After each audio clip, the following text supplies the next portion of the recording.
करो पैदा तुम अपनी जुबानों से, वो बात करो पैदा तुम अपनी जुबानों से। दुनिया भी कहे कुछ है, दुनिया भी कहे कुछ है, तुम भीम दीवानों से।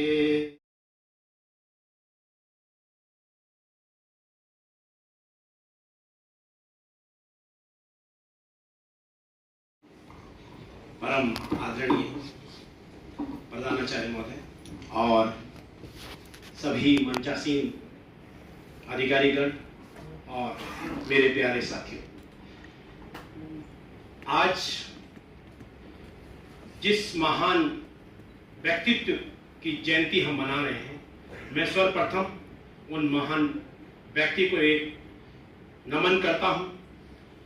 और वो ऐसे महान व्यक्ति रहे हैं कि आज भी आजादी के हम 78 वर्ष के लगभग पार किया है, आज भी उसके बाद ऐसा कोई व्यक्तित्व उभर के नहीं आया जिसने समाज की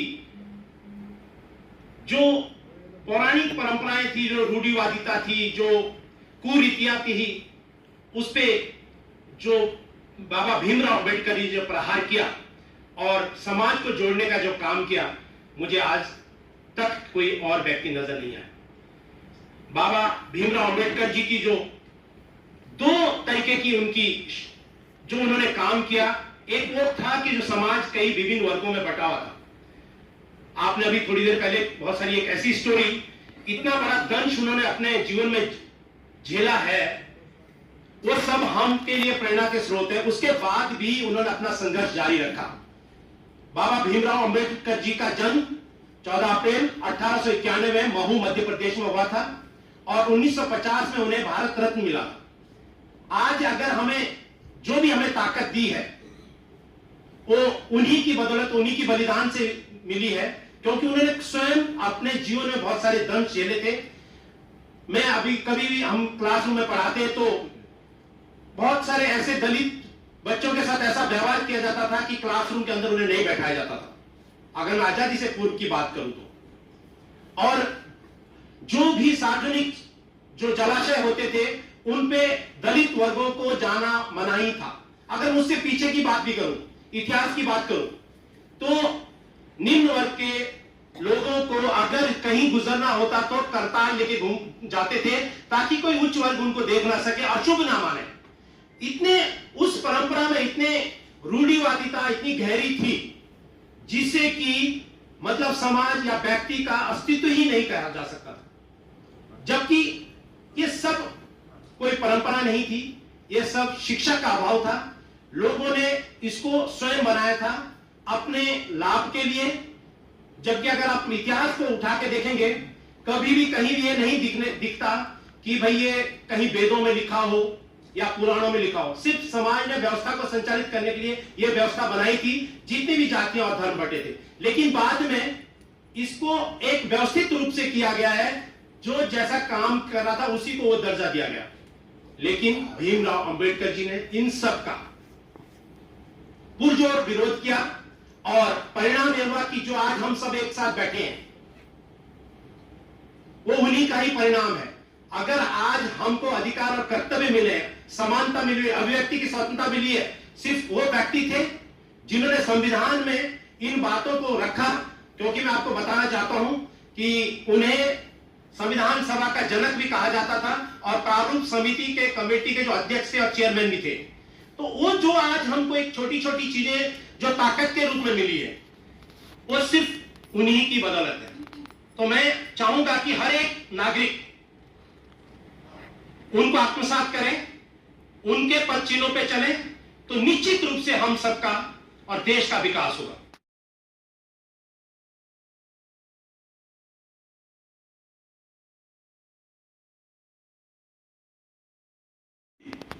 अपने भावपुष्प आज संविधान निर्माता बाबा साहेब भीमराव अम्बेडकर जी को अर्पित करता हूँ।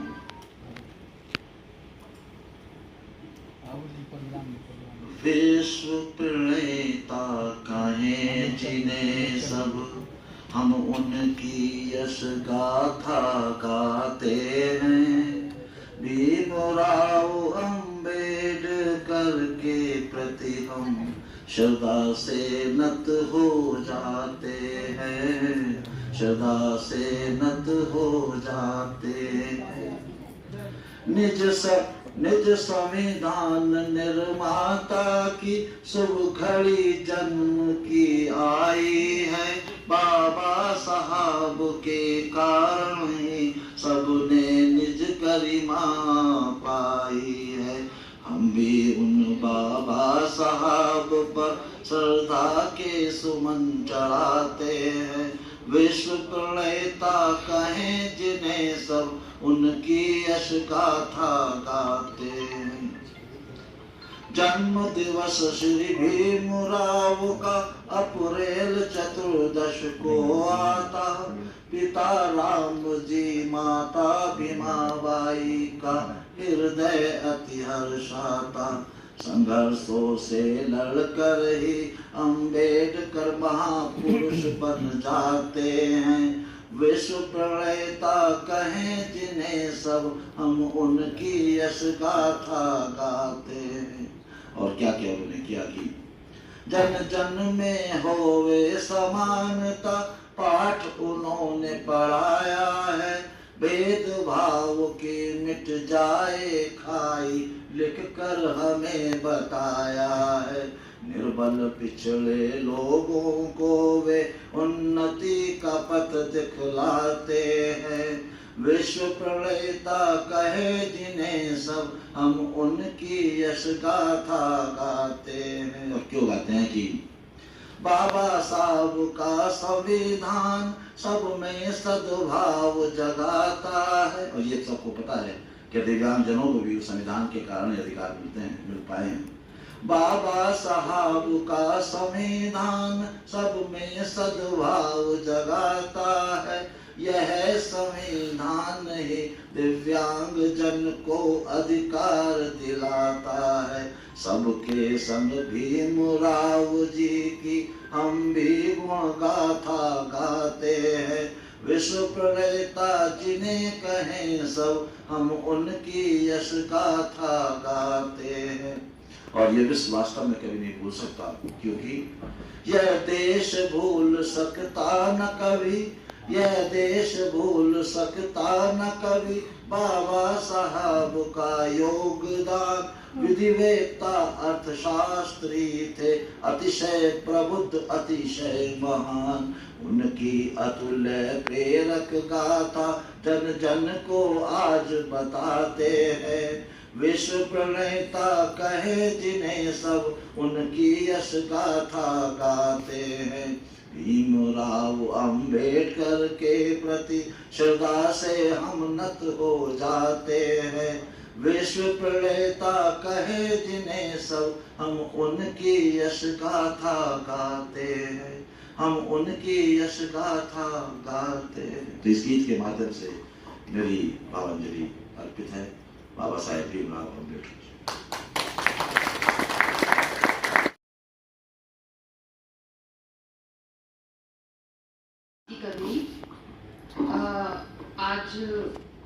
आज का जो ये समय है, हम सब लोग जो यहाँ इकट्ठे हुए हैं, हम सब बाबा साहब को याद कर रहे हैं। तो मुझे ये लगता है कि उन्होंने जो एक लेगेसी छोड़ी, उन्होंने बताया उस वक्त में उन्होंने जो सोचा था, ये सब उनको जब ये सारा विजडम था कि महिलाओं को आगे लेकर आना है, हमें जो हमारा जो पिछड़ा वर्ग है उसको हमें आगे लेकर आना है। कितने सभी लोगों ने यहाँ पे अपने अपने ढंग से बताया, व्यक्त किया कि किस तरीके से उन्होंने हमारे लिए उस समय में क्या क्या काम करे थे, जो कि आज भी वो सारी चीजें हैं हमारे लिए। उनके द्वारा बनाए गए जो संविधान में जो नियम थे वो सब आज है हमारे लिए। लेकिन मुझे ये लगता है कि आज हमारे पास जो उनकी लेगेसी है, अब ये शायद हमारी जिम्मेदारी है कि हम उसको आगे लेकर जाएं। अगर मैं एक छोटा सा एग्जाम्पल लेती हूँ कि उस वक्त उनको ये विजडम आ गई थी कि समाज में वो किसी समाज को अगर आंकना है तो वहाँ पे जो महिलाओं के साथ कैसा व्यवहार किया जा रहा है, महिलाओं को कैसे ट्रीट किया जा रहा है, उससे पता चलता है कि उस समाज की क्या स्थिति है। यानी कि अगर महिलाओं को सभी समानता दी जा रही है, उन्हें काम करने का अधिकार दिया जा रहा है, उनको समान कार्य के लिए समान वेतन दिया जा रहा है जैसे कि पुरुषों को दिया जा रहा है, तो आज हम उस चीज को केवल मतलब पुरुष लोग ये ना सोचे कि मैं महिलाओं को। साथ में बैठे हुए पंकज शाह जी और मैडम चेतना गोला और मेरे सामने बैठे हुए सम्मानीय जन सुनील जी, साथ में हमारे एमबी सिंह सर, दास सर और सर, नाम मैं थोड़ा कभी कभी भूल जाती हूँ। सभी विभागों से आए हुए सभी सम्मानीय व्यक्तियों को मेरा नमस्कार है, जय भीम। डॉक्टर अम्बेडकर के बारे में हम सभी जानते हैं कि हमारे संविधान के जनक हैं, निर्माता हैं, संविधान सभा के वो मुख्य जो थे प्रारूप समिति के अध्यक्ष भी रहे हैं। शिक्षित हूँ, आप शिक्षित हैं या हम आज नौकरियों में हैं, उनमें सबसे बड़ा जो योगदान है वो डॉक्टर अम्बेडकर जी का ही है। इससे पहले हमें शिक्षा का अधिकार भी प्राप्त नहीं था। कुछ ही समाज के कुछ वर्गों के ही लोग थे जो कि शिक्षा प्राप्त कर सकते थे गुरुकुल व्यवस्था के अंतर्गत। तो भारतीय शिक्षा व्यवस्था जो आज हम जिसके अंतर्गत हम पढ़कर आए हैं या हमारे बच्चे पढ़ रहे हैं आगे, वो अंग्रेजी शिक्षा पद्धति के अंतर्गत ही आज हम उसको इम्प्लीमेंट होते हुए देखते हैं। तो डॉक्टर अम्बेडकर की आज 135वीं जयंती है, उसको मनाने के लिए आज हम यहाँ पर एकत्रित हैं। और जैसा कि आप जानते हैं कि उनका जन्म 14 अप्रैल 1891 में हुआ था। और मंच पर आसीन प्रधानाचार्य महोदय, हमारे SROT sir, vice principal madam, in-charge media Sunil sir, सभी फैकल्टीगण और सबसे आप आयोजक आज के कार्यक्रम के जो सेक्शन ऑफिसर वरुण साहब और सभी को प्रणाम। आज के दिन हम लोग बैठे ही इसलिए हैं कि कुछ न कुछ पहले कभी घटित हुआ और एक ऑर्गेनाइज रूप में सभी संस्थाएं बनी। भले ही हम कहते हैं हम अंग्रेज के पहले से मतलब ब्रिटिश कालीन हमारा ऑर्गेनाइजेशन है, लेकिन ऑर्गेनाइजेशन को एक ऑर्गेनाइजेशनल रूप स्वरूप तो आज़ादी के बाद मिला है और इस इंस्टीट्यूट का नाम तब मिला। उसके पहले से वो वजूद में था लेकिन एक स्कैटर्ड फॉर्म में था। तो कई सारे अभी पूर्व के वक्ताओं ने हमें बताया, इस बात को बताया कि उनका जीवन जो हमारे आज जिनके जन्म दिवस को मनाने के लिए हम यहाँ सब एकत्रित हुए हैं, भारत रत्न श्री अम्बेडकर जी का, उनका जीवन बहुत ही महान था। अब उसमें हम कुछ और कहें तो मतलब सूरज को दिए दिखाने जैसा होगा और बहुत सारी चीजों को हम लोगों ने एक एक करके देखा है कि उनके इतने संघर्ष के बाद उन्होंने जीवन को अपने जीवन के लिए इतना कुछ किया और बाद में पूरे देश के लिए उन्होंने बहुत कुछ कर दिया जो जिसको आज हम याद कर पाते हैं। लेकिन कहीं हमें उससे आज उनकी जयंती पर उनकी अगर कहीं वो कहीं देख रहे होंगे तो हमें जरूर कहते होंगे कि भाई उनकी जयंती जितनी जरूरी है उससे ज्यादा जरूरी है उनके विचारों को क्या हम आज कर पा रहे हैं। उनके दो कोट को मैं यहाँ प्रस्तुत करना चाहूंगा। एक, उन्होंने कहा कि आदमी ट्रूली ग्रेट तभी होता है जब वो इनइक्वालिटी और इनजस्टिस के सामने उसके खिलाफ खड़ा होता है। तो हम उनके जीवन को समझते हैं, अगर उनको धारण करते हैं, बहुत अच्छा हम लोगों ने एक्सप्लेन भी किया, उन्होंने वीडियो भी देखा, सब कुछ देखा, अगर उनके जीवन को धारण करते हैं तो धारण तब किया जाएगा जब हम रियली रूप से अपने आप को ग्रेट मानेंगे उनके पर्सपेक्टिव से। और वो कहते हैं कि आप इनइक्वालिटी और इनजस्टिस के खिलाफ खड़े हो। तो हमें सोचना होगा कि क्या हम आज उनको उनके सामने अगर हमें नजर मिलाना है, उनके तस्वीर के सामने हम खड़े हो रहे हैं, उनको प्रणाम कर रहे हैं, तो उनके आदर्श को हम मान रहे हैं, हम जीवन को बड़ा करने की कोशिश कर रहे हैं। हम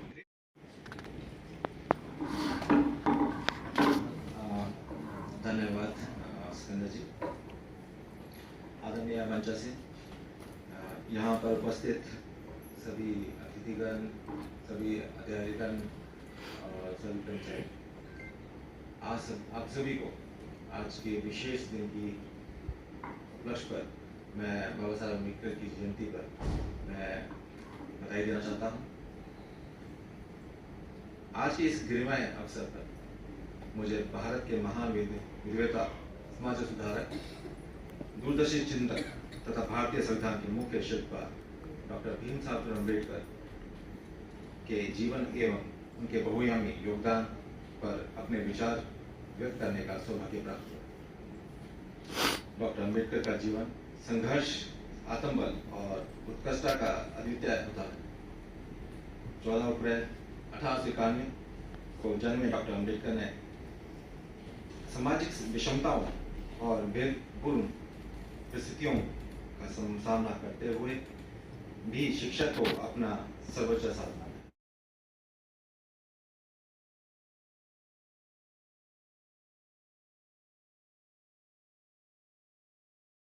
महान विभूति हैं, हम सबके लिए प्रेरणा के स्रोत हैं।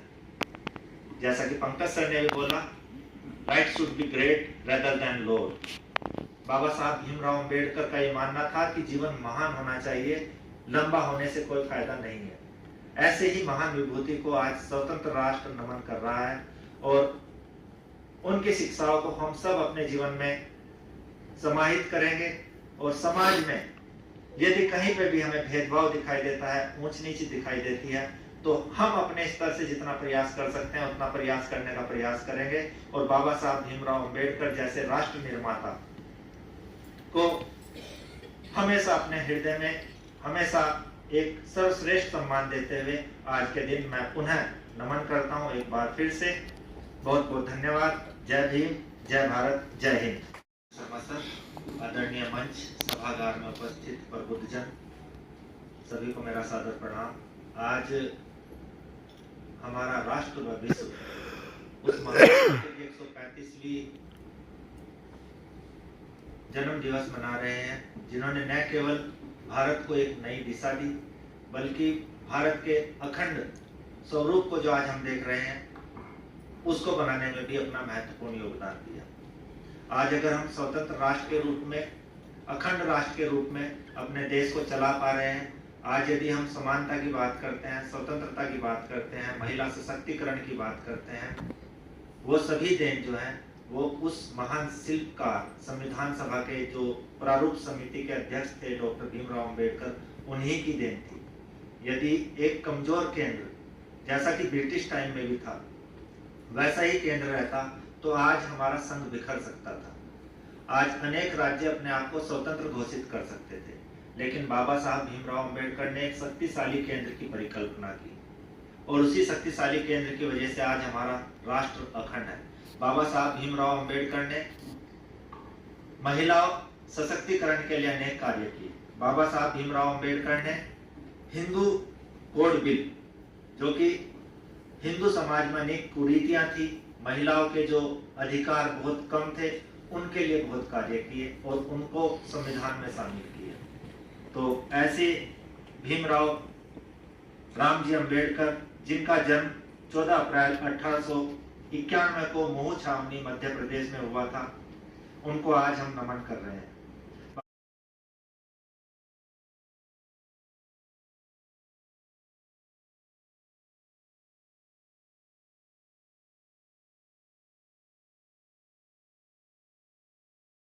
आप सभी को नमन।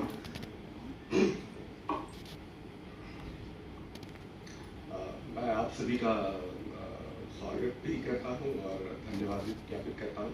आप सभी ने अपने समय, हमारे मंचासीन सभी महान विभूतियों को भी धन्यवाद ज्ञापित करता हूं।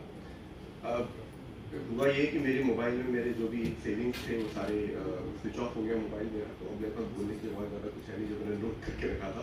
बट इत्तेफाक इतना अच्छा है कि इतने सारे इतनी सारे ज्ञान की बातें यहाँ पे की गई अभी कि उनको सुन करके ही मैं आत्मसात हो गया कि भाई मुझे तो सब ये सारे पॉइंट्स पता है और मुझे पता चल गए। तो ये हमारा रिचनेस दिखाता है हमारे संस्थान का कि हमारे जो अग्रणी लोग हैं या जो व्यक्ति हैं वो कितने ज्ञानी हैं और कितने ज्ञान के भंडार के साथ में हैं, जो विचारोत्पकता के शिखर तक लेके जा सकते हैं। यहाँ पे शुरुआत जब की हरीश पवार जी ने, तो उन्होंने एक बात बड़ी सुंदर कही अभावों की, कि क्या अभाव होंगे तभी आदमी बढ़ेगा आगे। इसमें अच्छी बात है कि उस समय डॉक्टर बाबा साहब भीमराव अम्बेडकर जी ने वो अभाव झेले और इस वजह से वो ऊपर निखर करके आए। जैसे कहते हैं सोना गर्म में पक करके और निखरता है, तो उसी तरीके से वो निखर के आए। आज वो अभाव नहीं है, लेकिन आज चैलेंजेस तो हैं और वो चैलेंजेस होना ज़रूरी है आगे बढ़ने के लिए। हमारी जो जीवन है, जो रक्त है जो हमारे शरीर के अंदर, वो तभी चलता है जब हृदय अपना धड़कता है, और हृदय जो खून है वो खून को नीचे से ऊपर तक जाना पड़ता है, दिमाग मस्तिष्क तक भेजना पड़ता है। तो वो चैलेंज है, हृदय के लिए भी चैलेंज है कि वो पहले खून को पैरों पे भेजता है, फिर पैरों से फिर वो मस्तिष्क पर जाता है। तो ये चैलेंज हमें अपने जीवन में है, जो व्यक्ति जिंदा है उसको ये झेलना पड़ता है। उसी तरीके से आगे बढ़ने के लिए भी व्यक्ति को अब वो अभाव नहीं है जो उस समय बाबा साहब ने झेले, लेकिन अब जो अभाव है, अब अभाव नहीं, अब चैलेंजेस है। उन चैलेंजेस के हिसाब से हमें आगे बढ़ना है, अपने आप को सही रास्ते के हिसाब से, सही रास्ते पे लेते हुए। इस पे चेतना मैम ने भी बड़े सुंदर कहा कि महिलाओं को लेकर के, बिल्कुल सही कहा कि उस वक्त महिलाओं को लेकर के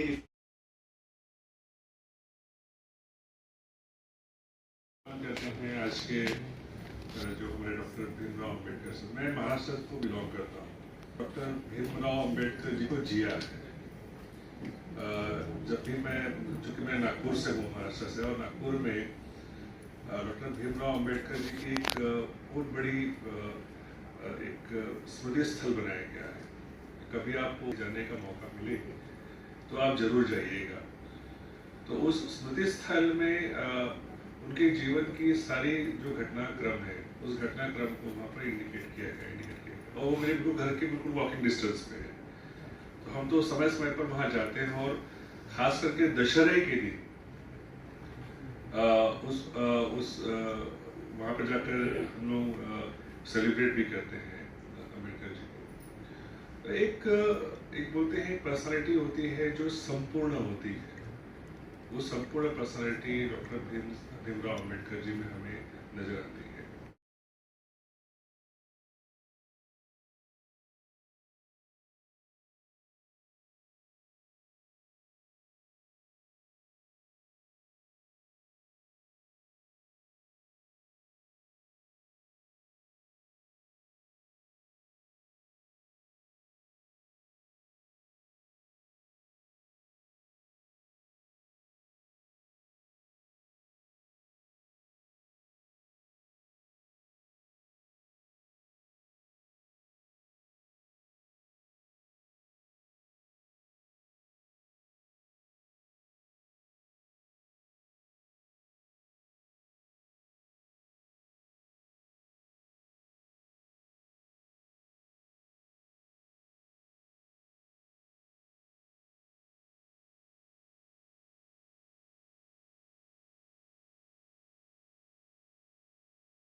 बाबा साहेब भीमराव अम्बेडकर जी की जन्मदिन मना रहे हैं। भीमराव अम्बेडकर जी का जन्म 14 अप्रैल 1891 को हुआ था।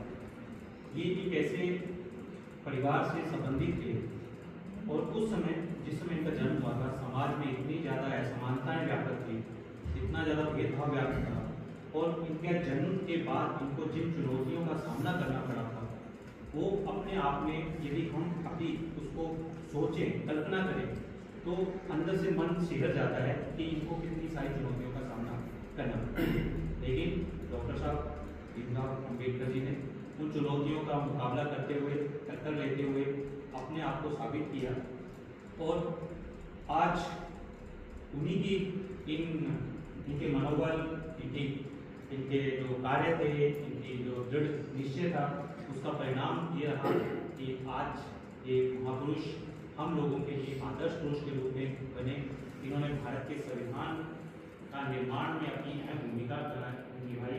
ये भारतीय संविधान की प्रारूप समिति के अध्यक्ष थे और इन्होंने समाज में व्याप्त जो असमानता, भेदभाव, चाहे वो जातिगत भेदभाव थे, चाहे महिलाओं से जुड़े हुए भेदभाव थे, उन सबको दूर करने का पूरा प्रयास किया और इनके प्रयासों से वो सब चीज़ें दूर भी हुई।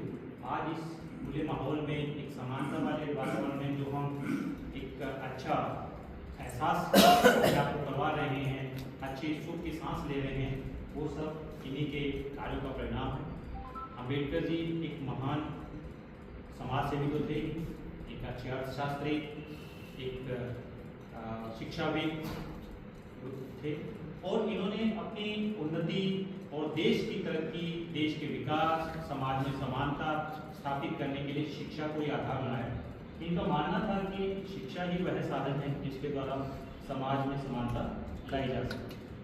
तो ऐसे महान महापुरुष, विद्वान, शिक्षाविद को नमन करते हुए मैं अपनी वाणी को विराम देता हूँ।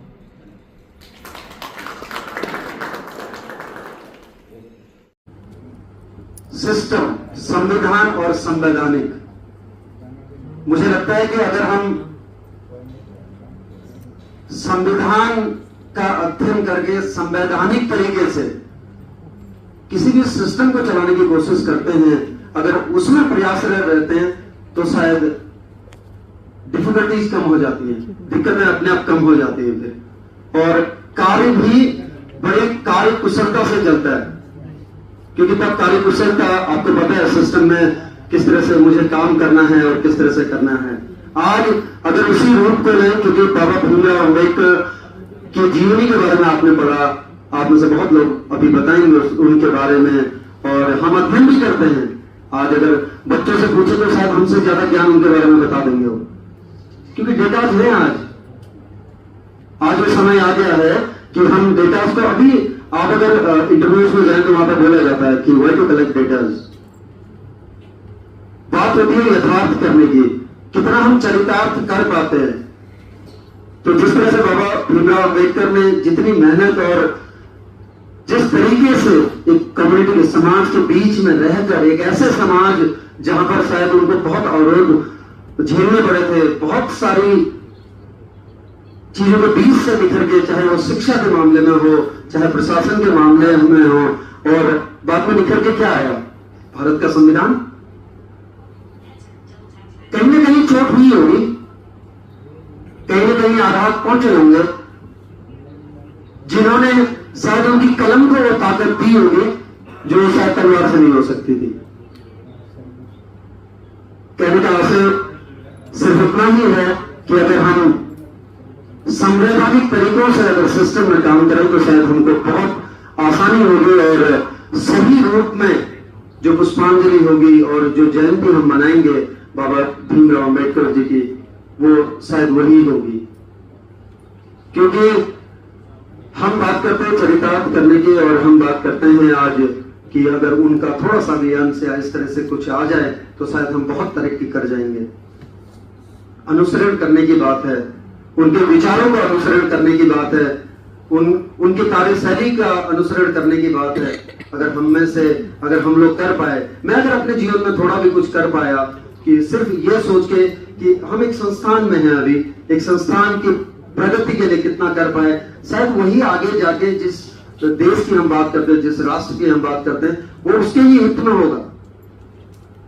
अगर संस्थान का नाम होगा तो राष्ट्र का नाम अपने आप होगा, और अगर हम राष्ट्र का नाम करने में अगर कामयाब हो जाते हैं, कंट्रीब्यूट कर जाते हैं, थोड़ा बहुत भी अगर कंट्रीब्यूशन हमारा हो जाता है अपने कार्यों से, सबके कार्य अपने अपने हैं, अगर उससे हम अगर कंट्रीब्यूट कर पाते हैं तो मुझे लगता है कि जो महान विभूतियां जो जिनका जीवन आज हम पढ़ते हैं, जिनके जीवन का हम आज परिचय लेते हैं और कोशिश करते हैं कि उससे कुछ तो थोड़ा सा चरितार्थ कर सके, थोड़ा सा यथार्थ कर सके, उनके लिए सही रूप में जो श्रद्धांजलि सही रूप में उनकी जयंती वही होगी। जय हिंद।